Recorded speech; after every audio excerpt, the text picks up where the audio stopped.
quite comfortable because we hardly or rarely see complications, but when the complications come in, they can be quite toxic because the person we're dealing with are young eyes, and both the eyes have to be like absolutely perfect, and this is the expectation of the patient and of the surgeon as well. This is one of the rare complications that happen while doing SMILE. Uh, SMILE is a procedure where we do not lift up a flap, as we all know about it.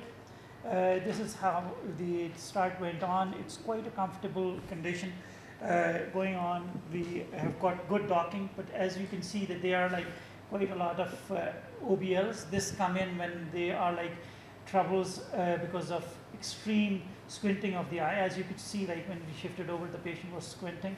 Because of the OBLs, you can see quite a lot of resistance coming in, and as the resistance is there, there's always a chance like that we can go into difficulty. The patient was squinting too much, and there were like a lot of OBLs, and this leads to the adhesion of the lenticule. So normally the lenticule is quite easy to dissect, but in this case you can see the resistance that I can feel in my tip of the fingers because of the spatula. Now looking, see if you could see it here, it just came through and popped out of the thing.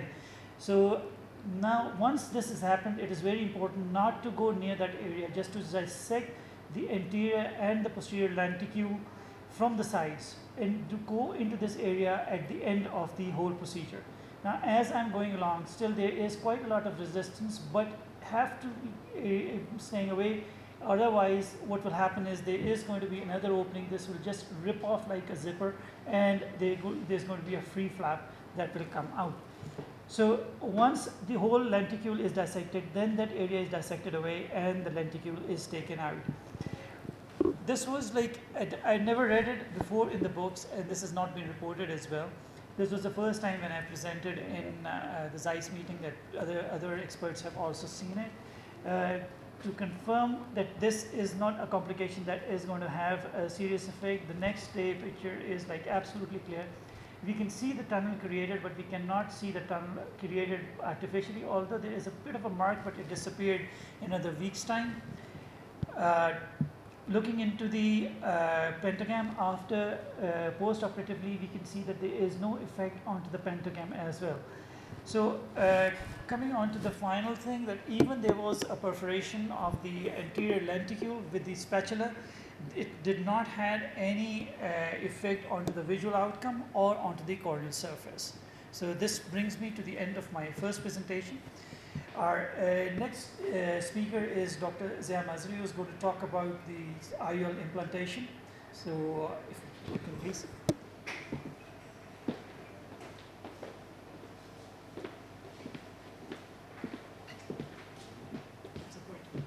बात बाद में, इस इश्क के जज्बे से तेरा हुस्न अमर है. Your beauty is long lasting because of the passion इश्क has, the lover has.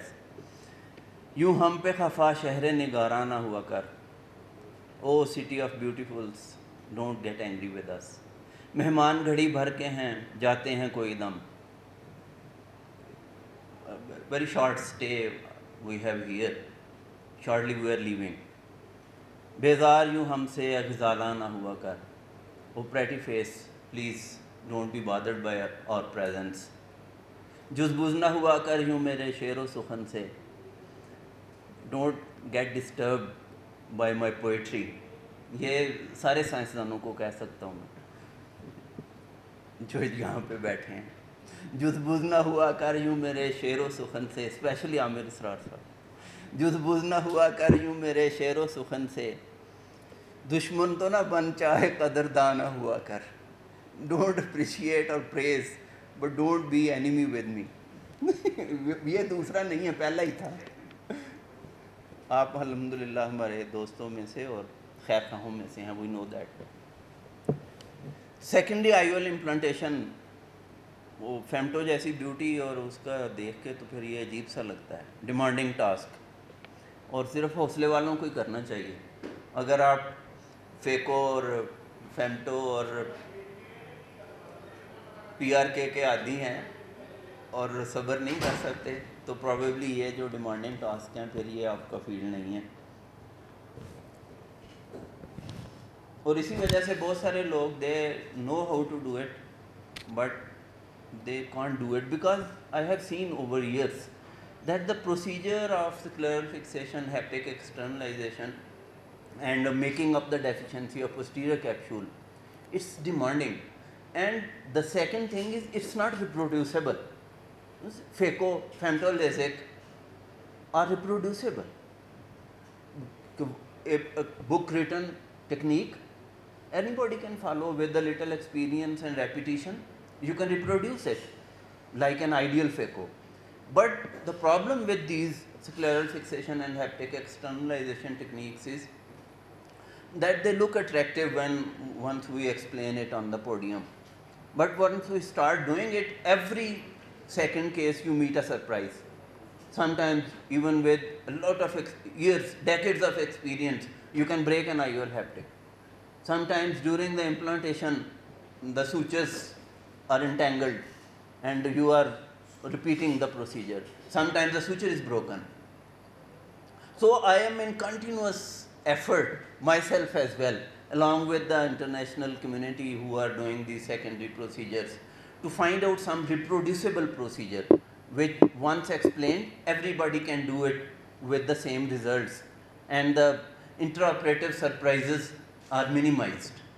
So hopefully one day I may come up, or one of my colleagues may come up with the phaco kind of thing which will make the life easy for secondary IOL fixation or haptic externalization. At the same time, about anterior chamber IOLs. Anterior chamber is not meant for any foreign body placement. This is my view. And this is my teacher's view as well, Dr. Tariq Saeed. Many attempts in the history have been made and the people are still doing it because the difficulty with placing the IOL in the absence of posterior capsule, one tends to come back to anterior chamber IOL. It's an easy job, but it's always leading to uveitis, leading to corneal complications. So I believe whatever you do, refer the patient, but don't try to implant anything in the anterior chamber. Anterior chamber तो हमारा वो micro devices और हमारे valve की tube को बर्दाश्त कर ले तो उसकी मेहरबानी है, इतना ही बहुत एहसान है हम पे, क्योंकि हमने उसके ऊपर भी एंडोथेलियम को नाराज़ होते देखा है सिंपल ग्लाकोमा वेल्व की ट्यूब पे. तो इसको बहरहाल एक डेफिनेटिव इंसिडेंस है पीसी कॉम्प्लिकेशंस का 0.14 से लेकर 2% तक इन एक्सपर्ट हैंड्स और 10 to 20% विद नोविस हैंड्स. और क्लासीफाई कैसे करते हैं? एक तो सिंपल सेकेंडरी कहता हूँ मैं कि आपका पीसी इंटैक्ट है, प्यूपल मोबाइल है और देयर इज़ नथिंग रॉन्ग, तो this is simple secondary implantation. और इसमें भी you need to be careful कि आपका एसी कभी शैलो एसी में सेकेंडरी IOL भी इम्प्लांट ना करें. You may end up with a disaster. So never manipulate और dial a lens in shallow AC. दूसरा ये सिनेरियो हो सकता है कि आपका पीसी तो इंटैक्ट है लेकिन उसके कुछ सैनिकी बने हुए हैं और प्यूपल इरेगुलर है या डोनट टाइप कैटरेक्ट बना हुआ है, तो आपको थोड़ी डिसेक्शन करनी पड़ेगी केयरफुली. एंड देन और सम टाइम वो सेंटर में प्लेक पड़ा होता है जिसको स्वाए आप सीज़र से काटें, और जब सीज़र से भी काटते हैं तो ऐसे आवाज़ आती है जैसे आप कार्टिलेज काट रहे हो, ऐसे फीलिंग आती है, तो उसको भी आपको टैकल करना पड़ेगा, but still you can manage it. और तीसरा है कि आपका इंट्राशेल्फ आपने करना है. There is a central rent, vitreous is prolapsed, so you have to take care of the vitreous and you can use the remaining shelf. And but in all these scenarios, always make sure that your iris is, the back surface of the iris is not sticking to the capsule, because if you, without assuring the placement of your IOL haptics, you may again be fiddling and exerting pressure on the zonules after insertion of IOL. So take care of the posterior synecdoche first. Then there is a, if the half of the PC is intact, then that I label as SHSF, single haptic scleral fixation or haptic tucking. And the criteria is that the intact PC should be 180 degrees or more, and it should reach the haptic optic junction like here. Only then it will be able to support your single haptic. The other haptic can be fixated or tucked into sclera. And then the PC is totally absent. You have to fixate or tuck both of the IOL haptics. But even the story doesn't end up here. This scenario can be complicated with any of the dislocated fragments, nucleus, or a dislocated pseudophacos. So you have to take care of that as well by repositioning or exchanging the IOL. That is the situation number 6. तो ये तो वही simple secondary implantation है. आप chamber को deep कर लें, आपको श्योर है कि आपका आयरस हर चीज़ फ्री है, pupil is well dilated, so it looks very attractive.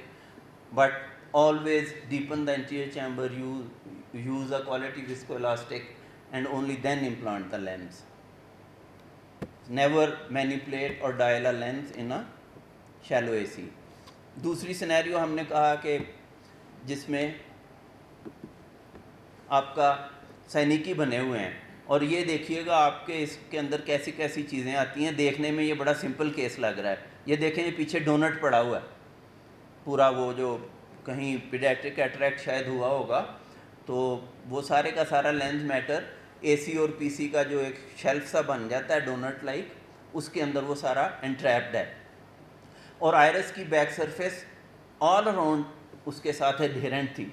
तो पहले तो मैंने टी डायलर या कुगलन हुक की मदद से उसको सेपरेट किया, और फिर मैं जेंटली वो जो डोनट है उसमें से जितना इजीली टीज अवे कर सकते हैं लेंस मैटर, उसको एस्पिरेट कर रहा हूँ.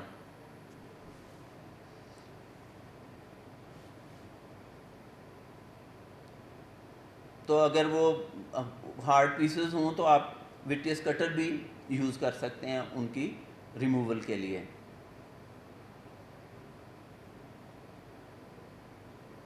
क्योंकि सिमको बाज़ औक़ात इन पीसेस को लेने से इनकार कर सकता है. वैसे अगर आप ऑटोमेटेड आईए यूज़ कर रहे हों तो उसकी पावर ज़रा बेहतर होती है.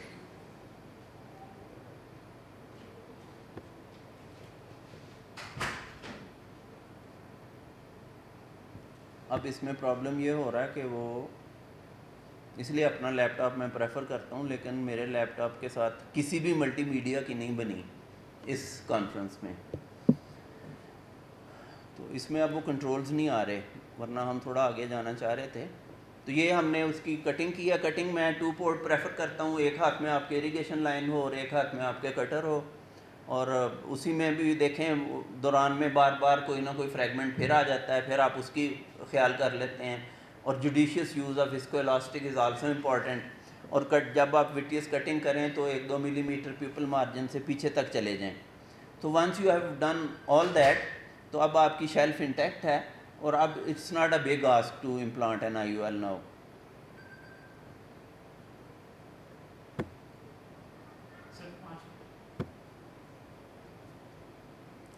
ये सेंट्रल और इर्द गिर्द शेल्फ इंटैक्ट है, तो हम उसको सिंपल इम्प्लांट करेंगे लेंस को, और उसके ऑप्टिक को टक कर देंगे into the remnants of that ACPC phymosed and scarred capsule. और इन आजकल इन केसेस में जहाँ पे भी मुमकिन हो, I prefer ACRS multi-piece IOL. It has 6 millimeter optic and 13 millimeter overall length, and the haptics can be fixated as well as placed in the sulcus. And at the same time, I will give you a message that please don't implant the square edge single piece lenses in the sulcus, because they can give rise to iris chafing and uveitis. तो हमने simply उसको करने के बाद जो उसका IOL optic है उसको सेंटर किया है, और बिल्कुल एंड पे जाके तो उसको हमने टक कर देना है कैप्सूल के अंदर.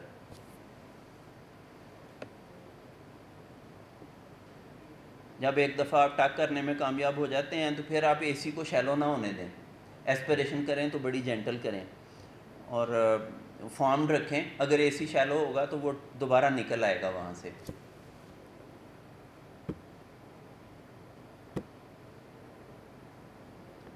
तो सिंगल और डबल हैप्टिक फिक्सेशन आप कर सकते हैं, साथ पीपल रिपेयर की ज़रूरत भी पड़ सकती है। ये एक पेशेंट में हम लेंस को इम्प्लांट करेंगे और एहतियातन मैंने दोनों तरफ जो टकिंग साइड्स हैं वो प्रिपेयर कर लिए हैं 180 डिग्रीज अपार्ट। टोरिक मार्कर से मार्क करके मैं उनको करता हूँ और 1 मिलीमीटर पीछे रखता हूँ। तो ये लेंस है, होया का मल्टी पीस लेंस है। इसको ज़्यादा मैं यूज़ नहीं करता क्योंकि इसका ओवरऑल डायमेंशन जो है वो 12.5 मिलीमीटर है और एक्रिस ऑफ की 13 है। अदरवाइज़ बाकी करैक्टर्स तो सेम ही हैं। तो हमने एक उसके हैप्टिक को डाल दिया है अगेन ऑन द शेल्फ और दूसरे के लिए ये प्रोलीन नीडल हम ले गए हैं और उसको रेल रोड टेक्निक से विस्को कैनोला की मदद से हमने IOL इनसिजन में से बाहर निकाल लिया और IOL हैप्टिक को टाई करने के बाद the same needle is going back with the help of 27 gauge needle acting as a spatula now coming from the same incision. So the same suture is out, both the ends are out and it's easy to tie. आपको फिर अपने ही loop के साथ इस technique की वजह से tie करने की ज़रूरत नहीं है और बाइट भी बड़ी हेल्दी आ जाती है स्क्लेरल टिश्यू की। सिंपल आपने एक हैप्टिक को टाई कर दिया और दूसरे को उधर डाल दिया। सिर्फ एक वीडियो मैं आपको और दिखाता हूँ और दैट्स इट। ये डबल हैप्टिक और सिंगल हैप्टिक फिक्सेशन दोनों को कवर करेगी। ये एक बच्चा है कि जिसको हम दोनों आइज़ अंडर GA इकट्ठी कर रहे हैं। मैंने उसी तरह मार्क कर लिया और मैं मार्किंग इस तरह से कर रहा हूँ कि जो मेरी वो कैप्सूल की सपोर्ट है वो मैक्सिमली मैं यूज़ कर सकूँ। एग्जैक्टली 180 डिग्रीज अवे मैंने ये जो टकिंग वाली जगह है एक 1 millimetre posterior to the limbus mark किया और फिर हॉरिजॉन्टली उसको दोबारा 1 मिलीमीटर मार्क किया for the tunnel. As you will see 27 gauge needle will come into the picture. You see, this is how you will prepare the tucking tunnel, 1 millimeter this way and 1 millimeter this way. The needle will go tangentially into the sclera and then straight into the vitreous cavity, and I will externalize the needle again with viscocannula through the IOL incision, and the IOL haptic is already lying there. One haptic has been implanted. The IOL optic is in anterior chamber. That's why the name is implant and fixate. तो उसको हमने simply squint hook, heated squint hook की मदद से heat करके टक कर दिया। तो उसी पेशेंट की जो दूसरी आंख है उसमें दोनों PC was totally absent। तो उसमें फिर हमने अल्टीमेटली दोनों IOL हैप्टिक्स को इसी टेक्निक की मदद से एग्जैक्टली 180 डिग्रीज अपार्ट टक कर दिया था स्क्लेरा में और अल्हम्दुलिल्लाह the result was very good for that child. So thank you very much for tolerating me for this much of time. Thank you so much. Very nice. If we have got any questions for हाँ जी, इसलिए आसान हो गया था। उसका PC काफ़ी healthy था। बाकी होया में ना 2 इश्यूज़ हैं जिसकी वजह से उसको मैं प्रेफर नहीं करता। एक तो उसका ओवरऑल डायमीटर 12.5 है, दूसरा उसके बल्बस एंड्स हैं हैप्टिक के जो कि वैसे तो बड़े अच्छे लगते हैं जनरल इम्प्लांटेशन के लिए, लेकिन हैप्टिक एक्सटर्नलाइजेशन में आपने उसको निकालना मुश्किल होता है। आपको वो पोर्ट अपनी बड़ी करनी पड़ेगी और दूसरा मैं जो नीडल असिस्टेड एक्सटर्नलाइजेशन करता हूँ तो उसमें वो फिर 26-27 गेज की नीडल में वो जाता ही नहीं है। So that's why the lens of choice has become Acrysof multi piece time tested. we're very lucky to have Dr. Uma famous yesterday. She has got any input.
एक टेक्निस का है, इट्स नॉट मच।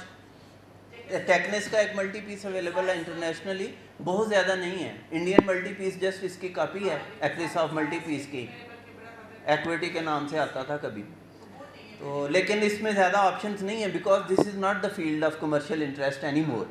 तो वो तो अपना commercial interest भी देखना होता है उन्होंने रिसर्च के साथ साथ। इवन मैंने अमेरिकन अकेडमी ऑफ ऑप्थेल्मोलॉजी में I suggested to one of the manufacturers कि आप हमें ना एक प्रोलीन सूचर इसके मल्टी पीस के हैप्टिक के साथ अटैच करके एंड पे नीडल दे दो, तो externalization will be a very easy job. आप कोई 60 प्रोलीन सूचर उसके हैप्टिक से कंटिन्यूस कर दें और उसके आगे एक नीडल दे दें। आप 30 गेज की नीडल ले जाएं, उसके अंदर उसको थ्रेड करें और एक सूचर उधर निकाल लें, एक उधर निकाल लें। You simply pull it, the haptics are out, और नीडल्स को काट के फेंक दें और उसको आप टक कर दें। लेकिन they are not interested in these things, they are interested in refinements के जहाँ पे उनकी कीमत जो है वो 20 से 40 हो जाए और 40 से 80 हज़ार हो जाए, और एक वो इंजेक्टर साथ लगाएं और 10,000 बढ़ा लें। This is what they do. और even change the pack, reduce the quantity and double the price. So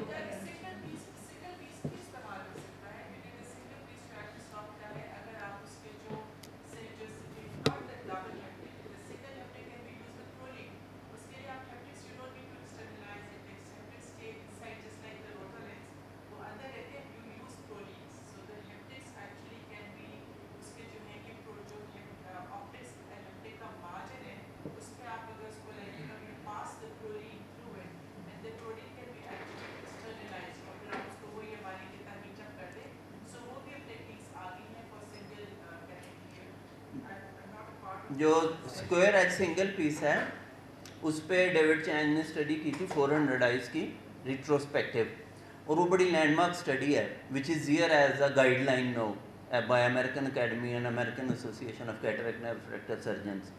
उसकी गाइडलाइंस ये कहती हैं कि अगर आपने स्क्वायर एज डिज़ाइन को सल्कस में फिक्सेट या इम्प्लांट किया तो ये बिल्कुल एंटीरियर चैम्बर IOL की तरह आइरिस शेफिंग और यूवेआइटिस और ग्लाकोमा पैदा करेगा।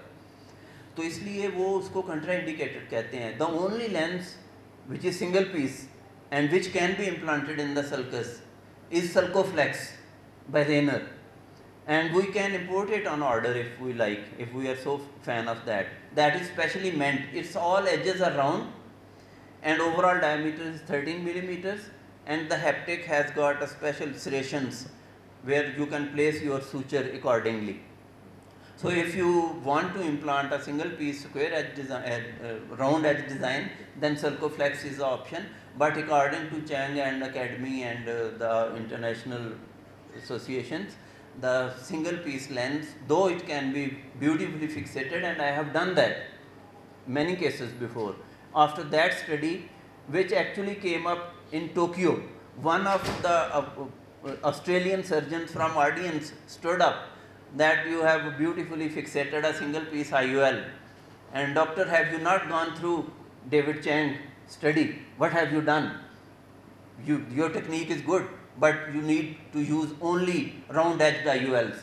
Then I was triggered to study, and I found that study and studied it, and ultimately this is a universal consensus now that either you use round edged IOL or Sulcoflex, and square edged IOL should be better avoided. Even they say that in regular implantation where your AC rip is there and now you are bound to implant in the anterior chamber, the ideal recommendation says that have a backup multi-piece IOL to implant in the sulcus. But many times it's not available, but otherwise the eye is uncomplicated. And if at all you have to do it, then instead of 1 millimeter from the limbus, you may increase that distance to 1.5 to 2 millimeters, so that your lens remains away from the freely moving iris.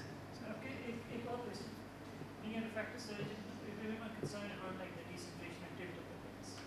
Since you were hanging on one edge and you were letting the other edge loose, how did you make sure that there was no tilt or decentration? वो जो डफे at all थे, वो बड़ी landmark उन्होंने study की थी. What they did was कि उन्होंने दे टुक कैडावेरिक आइज और उन्होंने 1 मिलीमीटर, हाफ मिलीमीटर और 1.5 मिलीमीटर और 2 मिलीमीटर्स पे नीडल्स को एंटर किया इन कैडावेरिक आइज, और फिर उनको स्टडी किया कि वो इंटरनली कहाँ से गुजरती हैं। तो जब उनको इंटरनली खोल के देखा तो जो 1 मिलीमीटर पीछे लिम्बस से जो नीडल्स एंटर हुई थी, 90%, 80 to 90% of those needles have hit the ciliary sulcus. तो जो ideal place to find ciliary sulcus by entering a needle from external eye, the landmark is 1 millimeter posterior to the limbus, and if you fix the other haptic at 1 millimeter posterior to the limbus, I have not seen any clinically significant decentration in single haptic fixation of IUL. Even when the fibrosis hits him. You know, yes, even when the fibrosis just encases the haptic, it cannot decenter the lens. No, but Till now I haven't had a single, I don't fixate a single Maybe I have done about between 50 to 100 single haptic fixations. I do it 2 millimeters each. I don't go 1 millimeter behind the limbus. I prefer to have it 2 millimeter because I feel that I'm a little away from the iris because of the polarization of the, I don't want any, there is the iris shaping severely, but it can be at the back also. So I try to stay a little away from it, and positioning is the most important thing. So 2 millimeter, 2 millimeter, if you make like an L on one side and inverted L on the other side. The supranasal side is the L, and the other side is the inverted L. So उस पे कब 2 millimeter या आपकी selected knowledge इस्तेमाल की जाती है। मेरे हाथ में सारा जिसे कहते हैं नजर लगती है, अपनी नजर लगती है। ये मैंने के तो beautifully done, and then when we beating it आपके हाथ में हटने का है, I mean, how could this happen? So it looks easy, it's very difficult. In fact, I think real fixation IULs need उससे और कोई काम नहीं होना चाहिए. You should leave everything, just focus on You that. need about 60 minutes. Sir आप मैं तो 2 घंटे से कहने के रोटो लेंस का मेंशन नहीं किया कि जो ऑक्सीजन प्रोटीन से पुराने ज़माने की बात हो गई। अब चूंकि हम आदी हो गए फेको के, फेको ने हर चीज़ को रेवोल्यूशनाइज कर दिया।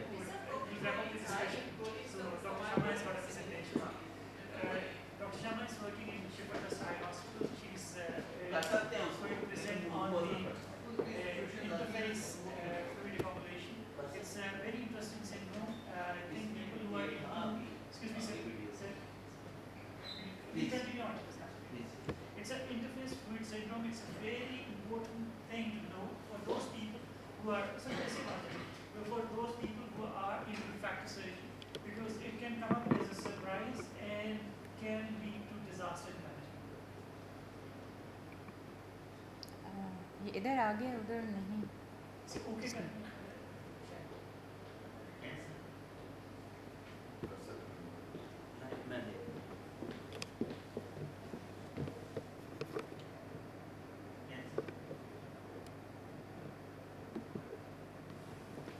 Thank you, sir. Assalamu alaikum. I am Dr. Shama Khan from Al Shifa Trust Eye Hospital, and today I'll be reporting a case of post-LASIK interface fluid syndrome. It is an uncommon complication, but it is very vision threatening. Few months back, a boy of 22 years presented to my clinic with symptoms of headache, severe pain in both the eyes. He was having photophobia and decreased vision. He had history of LASIK being done almost 2 weeks back. And the summary he had with him from the referring surgeon was that he had visual acuity of 618 and 612 in both the eyes, which got corrected to 6/6 with the refraction. His Galili scans were normal, and nothing abnormal was seen when examined afterwards.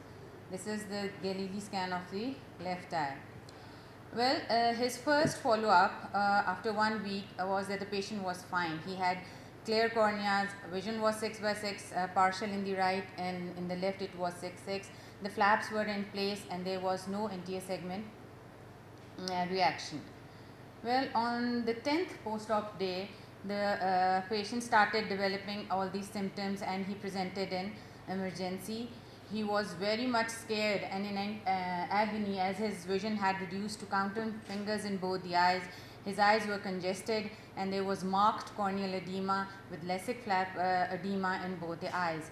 And when the pressure was taken, it was normal with the Goldman applanation tonometer. He didn't allow us to take any pictures, but a photo which we took from the net, just to explain that this is how it looked. So what came to our mind was either it was a case of diffuse lamellar keratitis or microbial keratitis was setting in, or either epithelial ingrowth was occurring. So what was the diagnosis and how to go about the treatment? We carried out an anterior segment OCT and a B scan. The B scan came out to be normal, but on the anterior segment OCT, we see that the cornea was markedly thickened with approximately 586 microns, and we can see the flap was also very much thickened. This was the right eye. While in the left eye, we can see along with the edema, there was an optically clear zone at the flap interface, and this was the fluid which had collected between the stroma and the LASIK flap. We used tonopen to take the pressures from the periphery of the cornea, and in the right eye it came out to be 30 and in the left it was 38. So what we were seeing was a case of post-LASIK interface fluid syndrome, which was secondary to the raised intraocular pressure. Our patient was a steroid responder. We stopped the steroids, started him with the oral and topical anti-glaucoma medication, and after 1 week when he presented to us, he had vision of 6/6 and eyes were quiet, flaps were in place, and the patient was very happy and the pressures were normal. So this interface fluid syndrome is a rare vision threatening post-LASIK complication, first described by Lyle and Jin, and it is also known as the pressure induced stromal keratitis and pressure induced interface keratitis. It is seen that it can happen 1 week, 2 months, or even years after, and it has also been reported that in a patient it was seen almost 16 years after the refractive surgery. It is characterized by fluid collection in the flap interface, and it is also seen in cases of smile and lamellar keratoplasty. There is a long list of etiology, and in our patient the triggering factor was the increased pressure due to post-op steroid use. It has various stages from 0 to 3, and in our patient it was stage 2 in the right eye with the swelling of LASIK interface. There was moderate to severe diffuse, smudgy, non-granular interface haze, and in the left eye it was stage 3 with a large confluent diffuse fluid pocket accumulating between the LASIK flap and the stromal bed. Pathophysiology was that the acute rise in the pressure led to the corneal endothelial dysfunction, and it was unable to pump the fluid out which was getting into the stroma. So and while examining, it should be kept in mind that the fluid layer, it may or may not be seen in the on the slit lamp, and whenever the Goldman applanation tonometer is used, we are actually measuring the pressure of that cushion of fluid that gives us the false result. ASOCT and the corneal densitometry are the helping tools, and the treatment is that we have to stop the steroids, start the IOP lowering agents, and sometimes we have to go for endothelial keratoplasty if the endothelium is damaged to that extent. If not treated, it can lead to dreaded complication of glaucomatous optic neuropathy. So the take-home message is that there should be a high index of suspicion. Although steroids, they do magic for us, but whenever we are prescribing them, we should be monitoring the patient vigilantly, because if recognized early, we can cure the vision and we can manage it without a serious damage. Thank you so much. Thank you, Shama. It was a very nice presentation. So, what did you get? Any questions? Because I'm going to skip my last presentation so that we can have a discussion part. You mentioned in etiology, DLK and epithelial ingrowth. Why were you suspecting this? So the thing is that all the limited examination we were having, the pain and the symptoms, and the edema and the haze. Basically, it was the haze that was confusing. Although it's different, it said that it's the granular appearance of the DLK haze.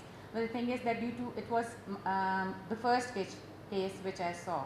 So these were the sort of confounding factors at the time, or these were the factors which were making me think about these differential diagnoses.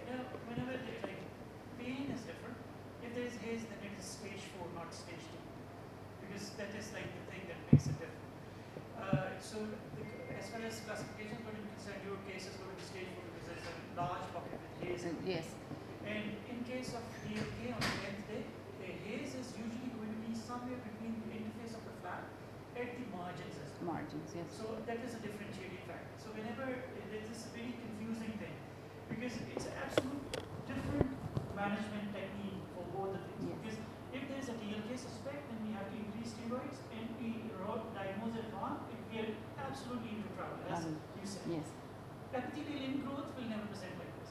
Yes, sir, but it said that we can, it was just a suspicion to make it NR differentials, and all the cases that have been reported, they first treated their patients with intensive steroids, and it led them to worsening of the condition, and then they went back for this. Like in your management, I've got a difference of opinion.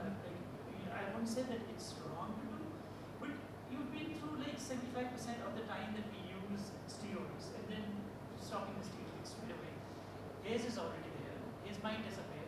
But once we stop the steroids on the 10th day, although the pressure is very high, and do you not think that the haze is going to strike back in 6 months' time? Sir, but after the patient was fine, then we continued on a lower the steroids that are known for causing less IOP rise. We kept the patient on that, and along with the anti-glaucoma medication, and we kept the patient on. But like you missed the very important time of that within 2 weeks interval where there's the maximum inflammatory elements coming in. So whether you start steroids after that would have hardly any effect to mess. so we use Nivonac for the time being to help us. Should not be used. Sorry. So normally we don't, but the thing is that the condition which we saw and whatever, this was the best we thought we could do, and our patient improved. So we were on close follow-up. I'm never saying that you did a wonderful job. It's like just I'm sharing my idea. Yes, sir.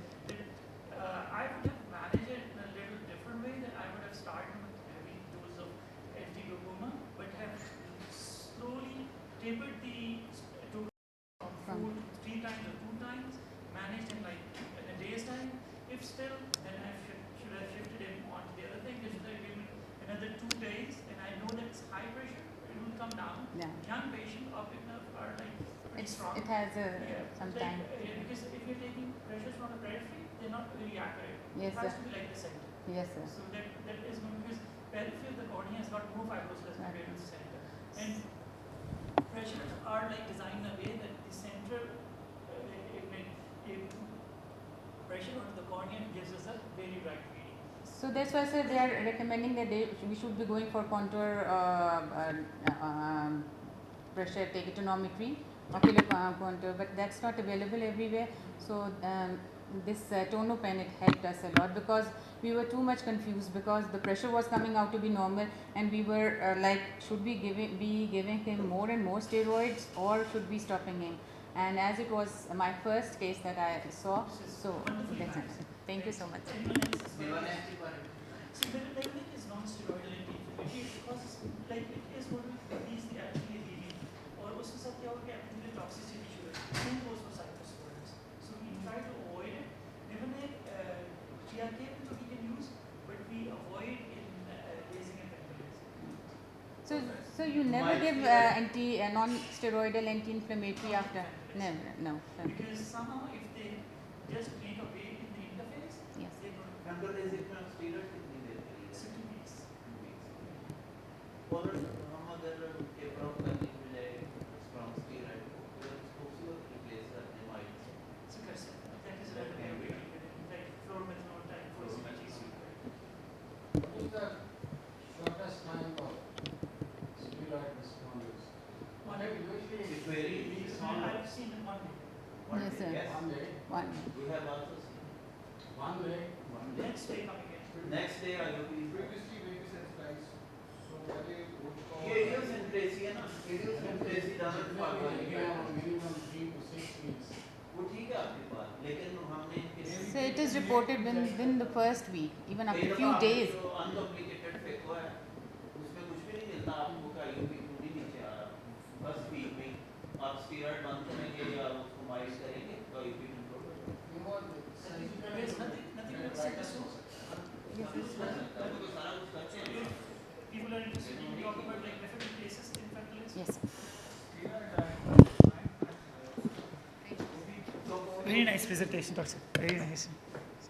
We learned few things. Thank you. And a very good positive discussion. It was quite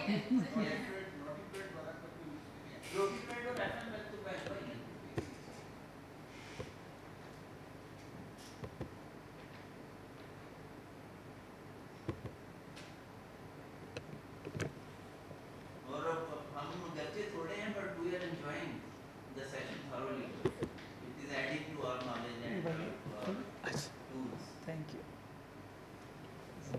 बहुत अच्छे. Okay, ठीक है.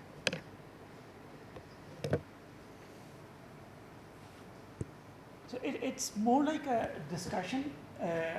It's not a presentation. So as whatever you feel like, your ideas, just keep on talking about it. So this is going to make this presentation even more interesting. So the first patient, it was a 35-year-old female who was working with the United Nations, had femtolastic done in Sudan. According to her, like 2 weeks back when she was coming back doing grocery, she had both her hands full and the key was in one of her hands. While putting in the key actually touched the eye, mishandling, and then she developed like irritable eyes, not very uncomfortable, but she said like vision was normal, but the eye kept on like as if there is something in the eye. So she went to a local eye doctor who prescribed her antibiotic drops and ointment, saying that things will settle down. So she had a picture that we took the same day. So anybody who would like to comment on the picture, or should I like just carry on? Exactly, very nice. This flap was folded under. Like it's like, and that was like 2 weeks. To my surprise, there was no keratitis, nothing at all. It was just very clean and no infection at all. And So how is she comfortable with the she was 6'6", unbelievable. Like, and this is like where the trouble starts. That if I start treating the flap and I lift up and there is a scarring, and then she goes down from 6'6" to decreased vision, then she'll start blaming me for that. So after 1 week when she came in, we saw her and then we referred her like that we need to lift up the flap and wash it and put it back in again. And we took these pictures. Like you can see the flap, the underfold into the interface, but fortunately what you can see is like a very clear cornea up here, and it was not disturbing the central 5mm optical zone, only a marginal keratitis coming in, but it was creeping in, so we have to unfold the flap and wash it. So the idea is whether I should lift the whole flap or just reposition the thing. There are two schools of thought to it. One is just lift it to an extent where the keratitis is and put it back on again. But I do not take it. If we do that, I'm going to leave the margin of keratitis at the interface of lifting up the flap and non-lifting up the flap. So what I think, we have to lift the whole flap, put it back, and then reposition it. Now the advantages of that is that there is a mark which will be left behind if I do not lift up the flap. So whenever we have to lift up the flap, we have to iron it as well. And there are special tools to iron the flap. If we do not iron the flap, there's going to be a mark that will be left behind forever, and that will lead to fibrosis, and numbers will be induced 6 weeks down the line. And that numbers are going to be because irregular flap of the cornea. So this was our first patient. So if anybody wants to have feel to put in any fillers. Ironing के लिए हम तो वो माइक्रोस्पॉन्जी use करते हैं wait करके generally तो confidence भी रोल प्ले कर सकते हैं. Sir, I would not use a microsponge in this thing. Microsponge इसलिए नहीं use करें कि उसके अंदर there are like microfilaments which can go inside, especially if you are touching the inner surface of the flap, and it might stay in there and lead to diffuse lamellar keratitis. After you have proposed it. The thing is, On the surface, it is better to use a repositor and iron it. And what about the role of contact lens? Contact lens, After yeah, such normally one can use it, but it has got no value because the flap will stick onto itself. The other thing is we can use hypertonic saline to swell up the flap, and once the flap swells up, all the folds inside would disappear. But be very careful, because if it swells up too much, it might lead to epithelial loss, and that is another trouble.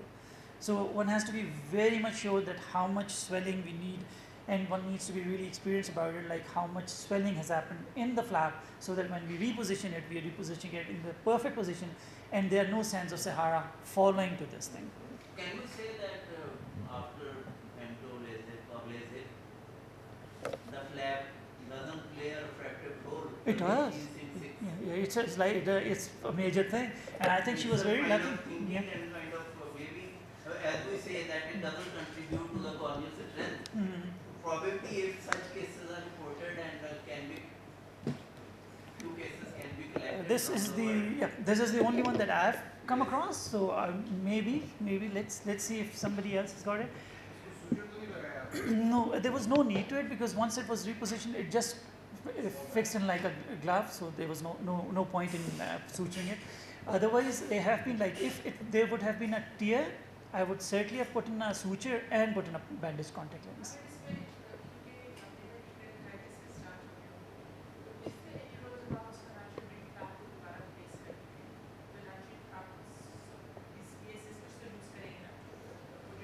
Absolutely.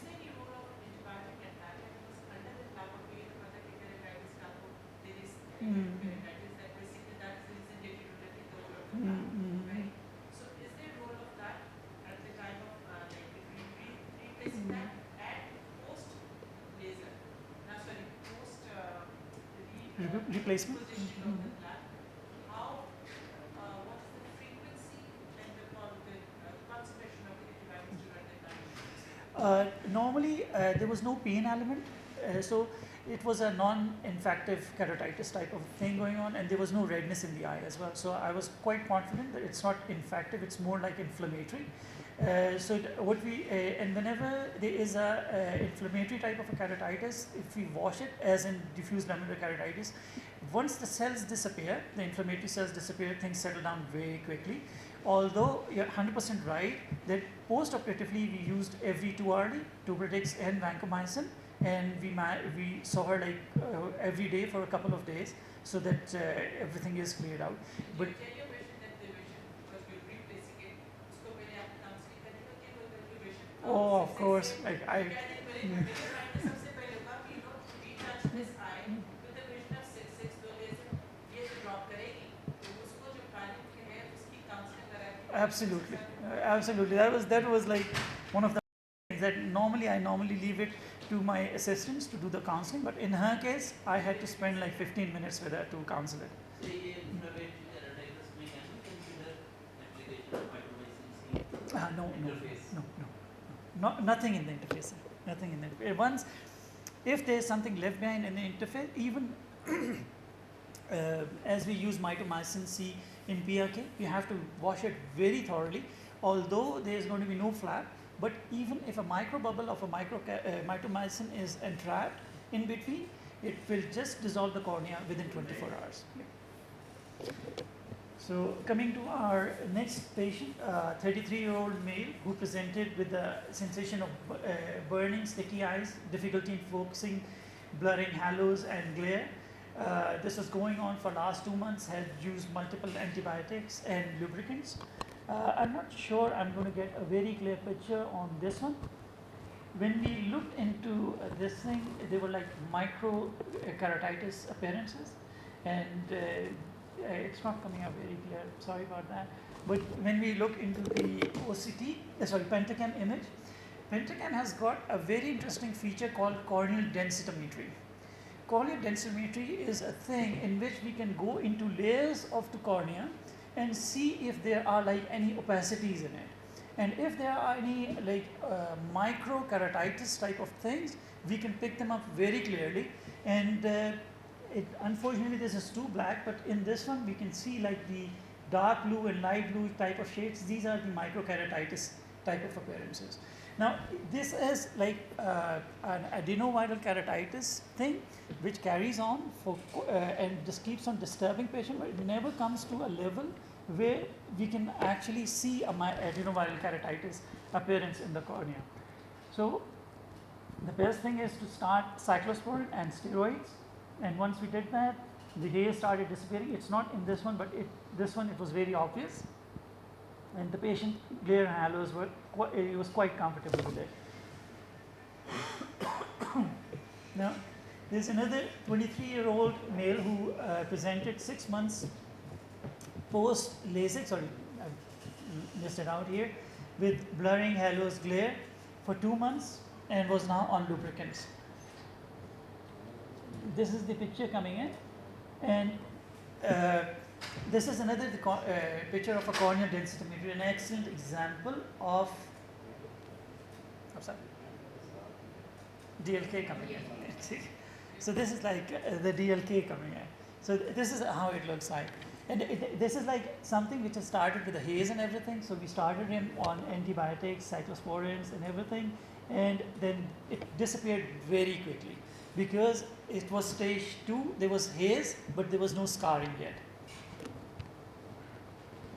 And in this one we can see that this thing is clearing up, although there is a bit of a haze still there, but with time it disappeared too. Now, this is a similar case as you've discussed, 28-year-old, 2 days post frontal LASIK, sudden decrease in vision, turned up, we saw it like, but it's a different one.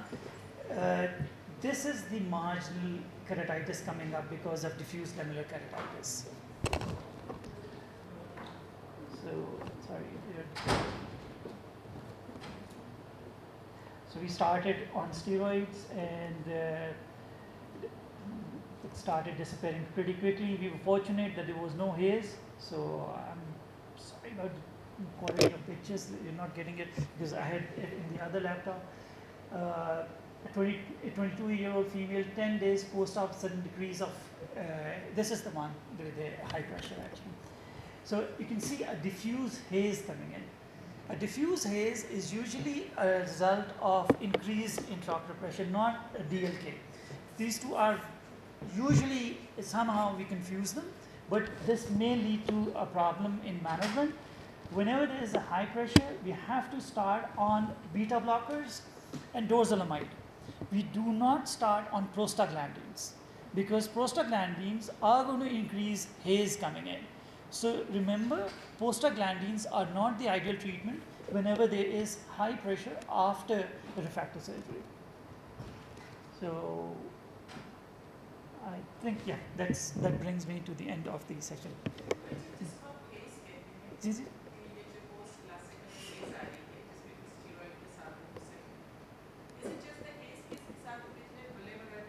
Sometimes. That is a way of picking up the rate of respondent PRS. Thickness आपको उनकी OCT करने की जरूरत नहीं पड़ेगी. Of course. You see the thickness of the भी आपको OCT करने के लिए उसके साथ there's always a combination of the small tiny when you retraction करो तो आपको छोटे छोटे bubbles नजर आने शुरू हो जाएंगे. So true. Which will scare the heck out of you, चाहिए तो काम खराब.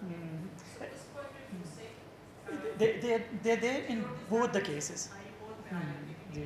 Pick up हो जाता है. So you frequently use cyclosporins in these cases. No, no. Myoclonic is steroid and any spot there are तो तब आप cyclosporin डालें. Only if the steroids are only. So But कितनी देर में कर सकते हैं? कितनी देर के like my way of management is initially just a vitrectomy hota, there are few people who try to give injections after endophthalmitis, like as a first phase of treatment, and there are few who just jump into vitrectomy.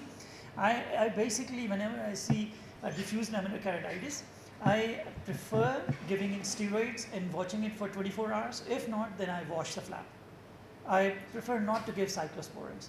Or steroids, I give it orally as well as topically. Or topically almost like every half an hour to an hour. watch after 24 hours and then you start again on antibiotic steroids. No, if not responding, I lift up the flap and wash it. Wash करने के बाद then you restart with your therapy. Absolutely, absolutely. What about this 0.5% sodium chloride? For Sodium chloride. This is not endothelial failure. But you want to reduce the haze and sodium chloride आप काले मोतियों को control करेंगे. We're not like,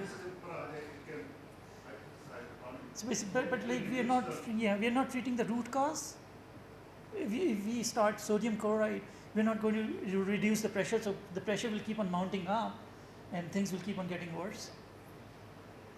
The haze which is due to the arthritis will only respond to steroids or cyclosporine. The haze which is secondary to high absorbable pressure is actually hydration of the tissue. That is true. So as we reduce the pressure, the Haze should disappear. will disappear. But there are cases. Cyclosporine का तो कोई ऐसा No, not at all, not at all. Even the cyclosporin with a flap is not a good idea, Yeah. because that can somehow like in DLK, usually there is a communication established between the conjunctival area, the lacrimal, lacrimation, the lacrimal fluid, and the interface. So if there is a cyclosporin that seeps under the flap, it would dissolve the whole thing. So that would not be a good idea. Have you this experience about ozonamic oxygenated drops? Ozone, For ozonated, who's it drops. for For this after less like I haven't used it. I don't have much of an experience. But if you have it, because it can help in regeneration. off. Surface, I mean that you have done less. So the healing process, it is helpful. Like if I see my LASIK patient like after 2 to 3 hours post LASIK, the healing is all done. So there is no point in enhancing the healing further. What do you say, Shema?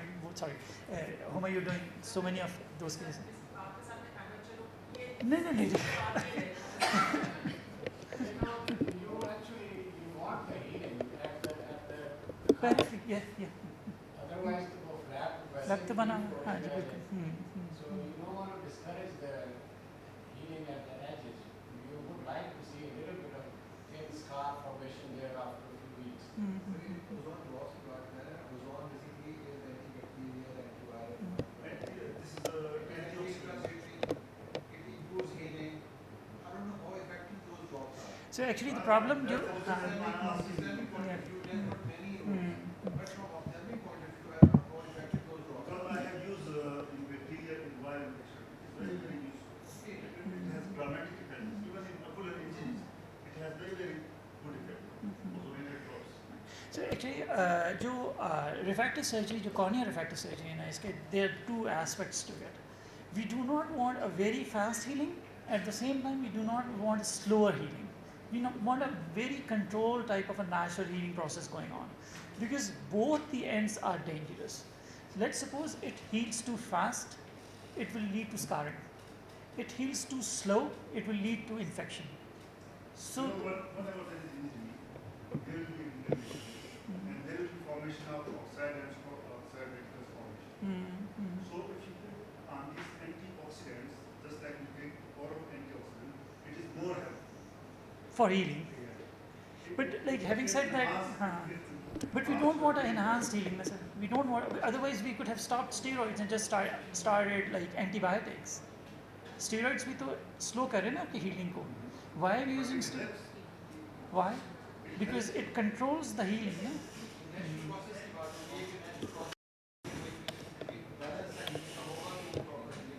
Exactly.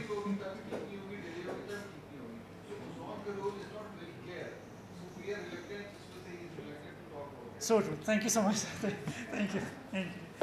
So this brings us.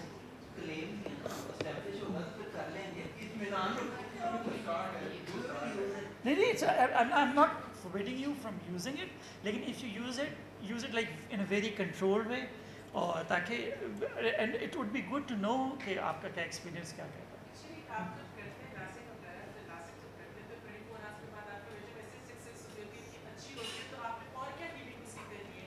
I think it's from stating the basics, जितनी कम manipulation है, जितनी कम topicals and all that, I feel उतना better है. जितना artificial eye drops महंगी जा रही है, and I disagree So I true. would prefer कि patient जाके ice लगा ले, किसी जगह not the ice, needles का to give it cold effect and wash your eyes rather than carrying the bottle Actually, of, Huma is a VI surgeon, तो उनके लिए 24 hours की healing बहुत quick है.